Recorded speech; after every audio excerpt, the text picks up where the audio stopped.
all of a sudden, the door opened and Jim walked in, and it was not the man in the SUV.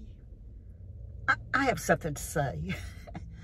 I posted on Instagram a picture a few days ago that I am just absolutely amazed has gotten the response that it's gotten.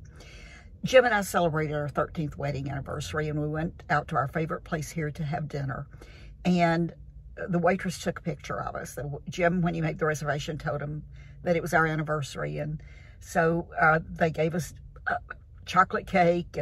Our wait person offered to take our picture. And for some reason, I decided to post it. I rarely post on Instagram. Many of you know I do keep it just personal mainly. Rarely do I post anything that has to do with YouTube, or I don't refer people to YouTube for sure, but I know that I have thousands of you who do follow me on Instagram, and thank you for that. Thank you so much. But I was just flabbergasted that I had the response that I had. So I have, I know that so many of you for so long now have asked how I met Jim. And I thought maybe this would be a good time to go ahead and tell you a short version of the story. Many of you who have been around for a long, long time, many years, know that probably 10 years ago, I did a series, it was 4 parts, 4 different videos on how I met him and up until we got married, and sort of a blow by blow. And then after a couple of months, I took it down because I realized that honestly, I had talked and told some things that should have been just kept to the family. I had not asked permission or asked if it would be okay for me to talk about those things. So I took it all down. And over the years, that is really one of my most asked questions, is how I met Jim. So I'm sitting in the parking lot at Joann's. I'm going to go in a minute. It's not too awfully hot. I'm under a shade tree. Probably going to have to turn the car back on here in a minute because it's hot. But I thought I would sit right here because I have just been so busy. I haven't had time to sit down and film this in front of my real camera. I'm using my phone.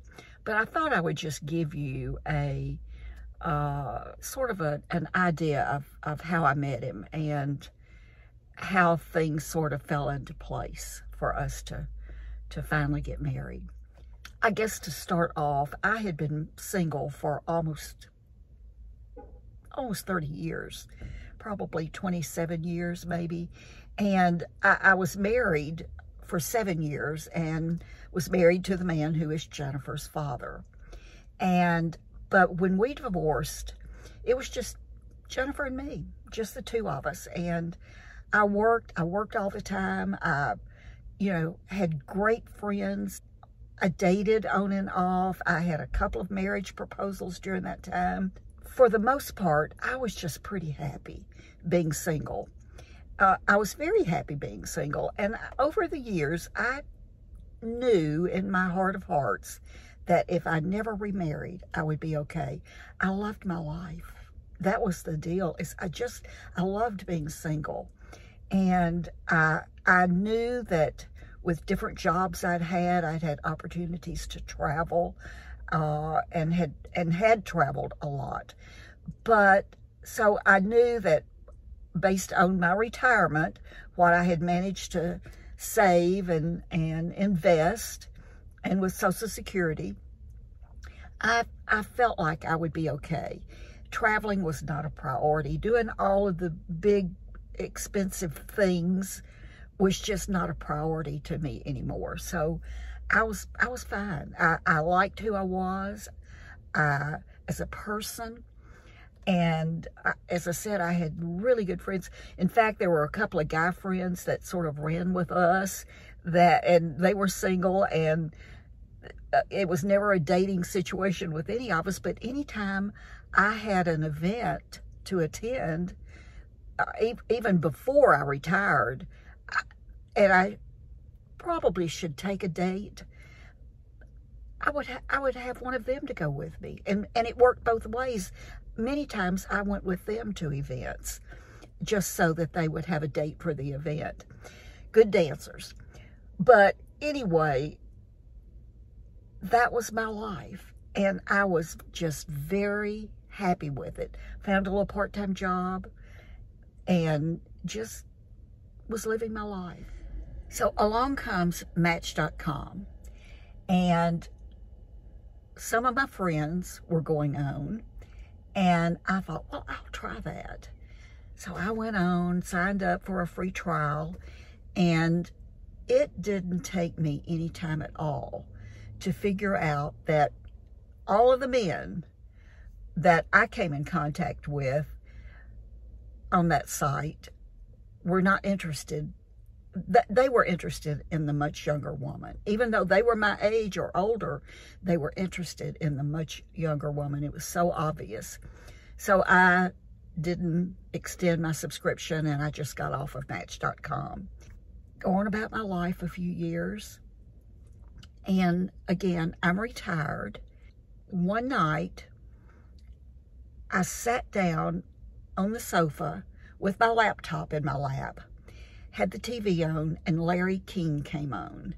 And I always watched Larry King when I was at home. I think he came on at 7 o'clock where I lived. So Larry King came on, and that night he was talking about online dating sites. That was the subject of that segment, or of that show. And he had different people on there talking about the different sites and how some of them actually cater to certain groups of singles. And one of the sites catered to seniors only. You had to be, I believe, 55 to even sign up to the site, for the site. And that caught my ear. It caught my attention. And I started listening. And the name of the site was Senior People Meet. And I'm not even sure if they're still in existence today. I'll do a little research and see if I can find them. But for those of you who may be interested, if they're still around. But it was Senior People Meet. And as I said, it got my attention, and their spokesperson said, yes, we have a 30-day free trial, you know, blah, blah, blah, what they always tell you. And I had my laptop right there in my lap, so I just went right straight to them. And I signed up. Now, I put my picture, and I put just a little brief description of myself, and that was basically it. Now, I know on Senior People Meet, and I'm pretty sure on Match.com too, back then, you never gave any of your personal information. I think you could give your city and state, but that was it. No phone numbers, no email addresses, no nothing. And then if you were interested in someone, or if they were interested, saw your picture and your bio, if they were interested in you, they could contact you, but the contact had to be made through the dating website. Again, one of the things they were saying is that what sort of set the Senior People Meet site apart from the others is that especially for women, I guess, that the men who were on that site knew that there would not be any young women on that site. So they weren't looking for the really young woman. They were looking for someone within their age bracket. So by the time Larry King was over, I had signed up for that 30-day trial. I didn't think any more about it. Went to bed. I got up the next morning, and my inbox had several what they called flirts, where someone through Senior People Meet wanted to connect with me. And I looked at each one of them and looked at their pictures if they had one, and some didn't. And and read their little bio and maybe where they lived, city and state, and just, you know, what was going through them, and didn't see anyone that I thought I might be interested in. And all of a sudden, this one popped up, and he lived about 2.5 hours from me, and there was no picture. And he said that he was an attorney, he was a widower, and he was an attorney, and he lived with his little dog. And I think he said he had 2 sons, and that he was teaching the law now. And that was it. And I liked the fact that he was established, and I liked the fact that he was only 2.5 hours away from me. So I responded to him, and I said, "What about a picture?" And in no time, he came back and said, "I'm working on that," or something to that effect. And I guess it was the next day, and I'm still hearing from, I'm getting other flirts, but again, none that I was really interested in. They were in New York, or they were in Florida at the time. We weren't in Florida. You know, they might be in California. Some of them were foreign, in Europe. But, so about a day later, I heard from him again, and he said, you know, I've posted a picture. And I went to his page, and sure enough, he had a picture up, and I said, yeah, he's very nice looking. I think this is someone that I probably would like to see if I could get to know. Now, remember, what I didn't tell you is that I thought I would never get married. I didn't really want to get married. I was happy. I was just happy. I thought if I could just find someone to date from time to time, go to the movies with, you know, go out to dinner with, that type of thing. So he sent his picture, and then I responded back.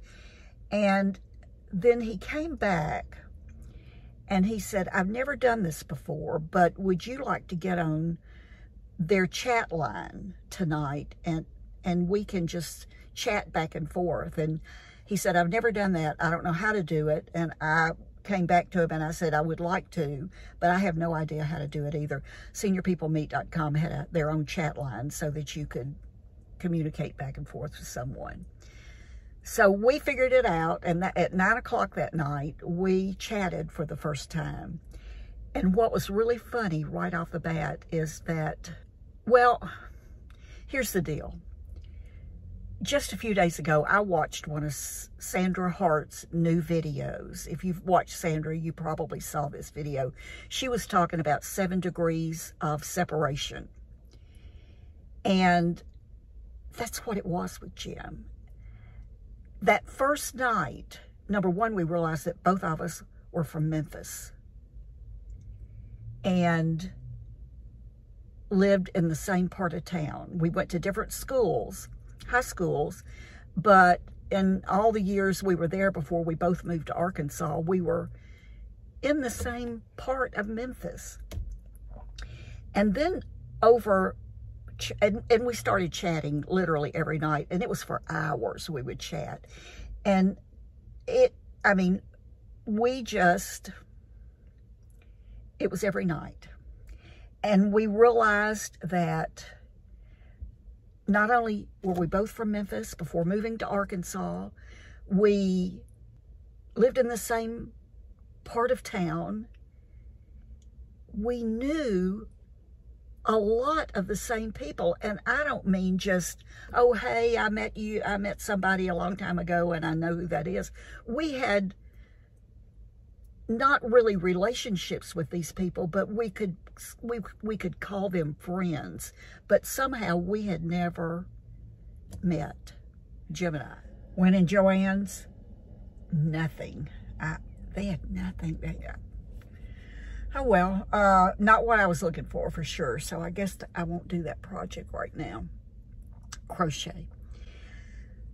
Where did I leave off? Okay, so during that first really few nights, and we were chatting literally every single night, and sometimes for a couple of hours. But what I did learn too, aside from the fact that we knew so many of the same people from Memphis, he was watching the very same Larry King that I was watching. That's how he heard about Senior People Meet, and he signed up during the show. Is that not just crazy? And there's another story about someone that we both knew that was very instrumental, but I'll tell you about that later.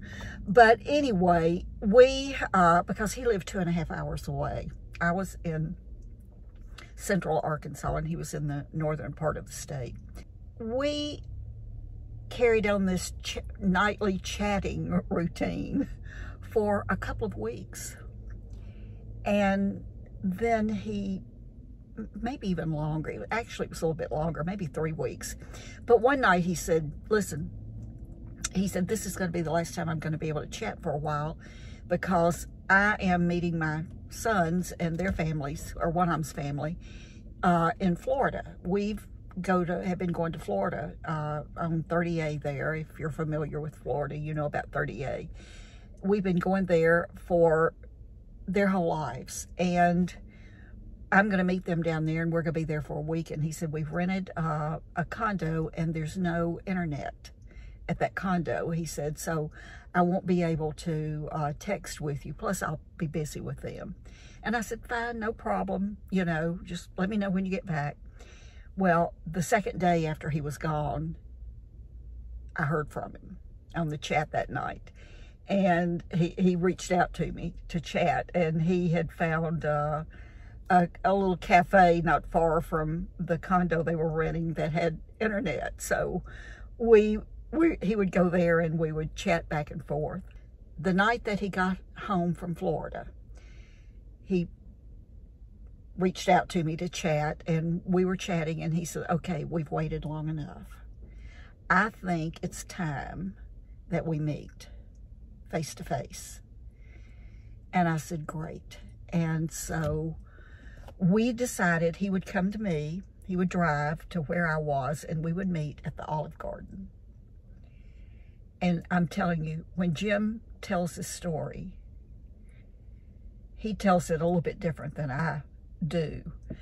But he loves to tell the story of my reaction. So picture this.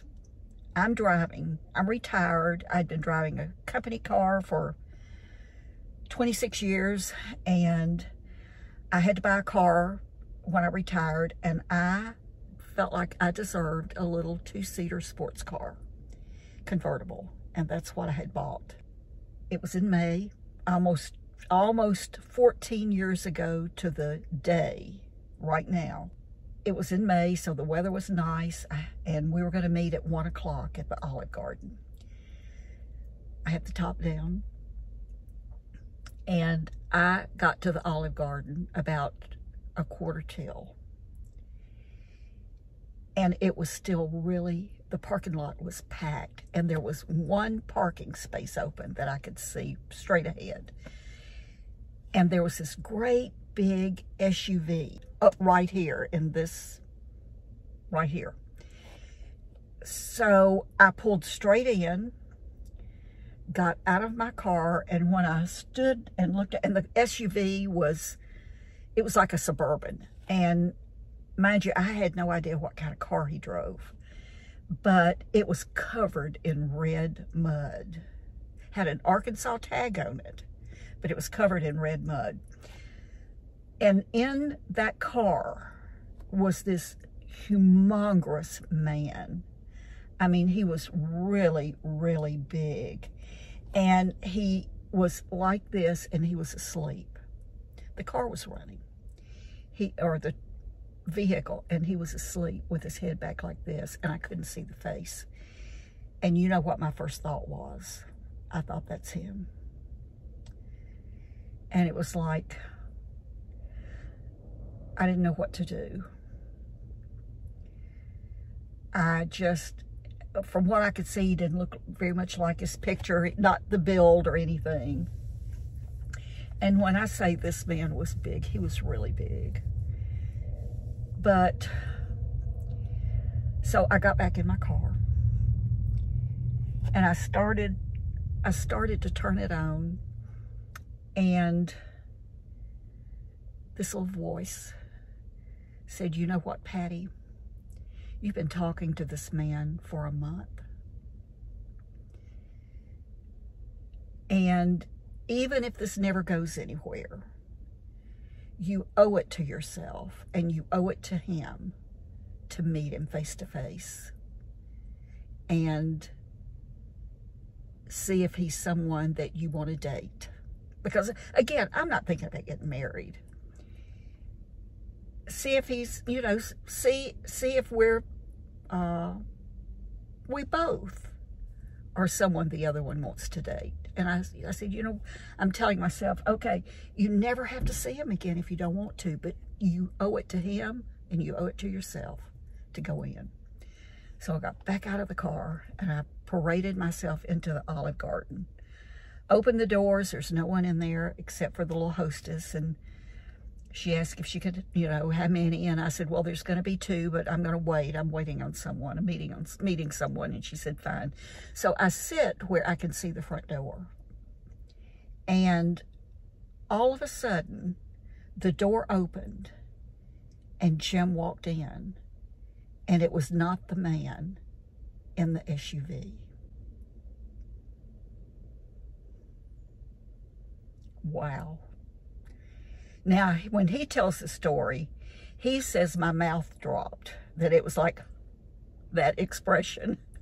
And maybe it was because he was not who I was expecting at that point to walk through those doors. I thought it was going to be that man in that Suburban, and it wasn't. He looked just like his picture, the same build, the same everything. So when we got seated at our table, and we ordered lunch. It's so hot. I told him what had happened, and he got the biggest kick out of it. So we talked and really had a great lunch. We were there probably an hour and a half. Where they sat us was not busy at all. In fact, we may have been the only people in that section. And so we were there maybe an hour and a half, and knew he had to drive back, and it was another 2.5 hours for him. So we were gonna go on our ways, and he said, well, I would like to call you. Do you think that we've chatted long enough that we can share our phone numbers so we don't have to do that? And our trial period was going to be up in about, well, it hadn't been quite a month, because I think it was going to be another week before our trial was up on Senior People Meet. So he asked for my phone number and for us to exchange phone numbers. And I said, okay. So I got a piece of paper and a pen out of my purse, and he had a pen and something to write. I think he wrote on a napkin. And I gave him my phone number, and then I took my pen and I wrote Jim. And I looked over at him and I said, you know what, Jim? I don't even know your last name. And he said, well, I don't know yours either. So we shared last names, we shared phone numbers, and we went on our way. And I think we hugged at the cars. But in the Suburban, the man in the Suburban was gone by then.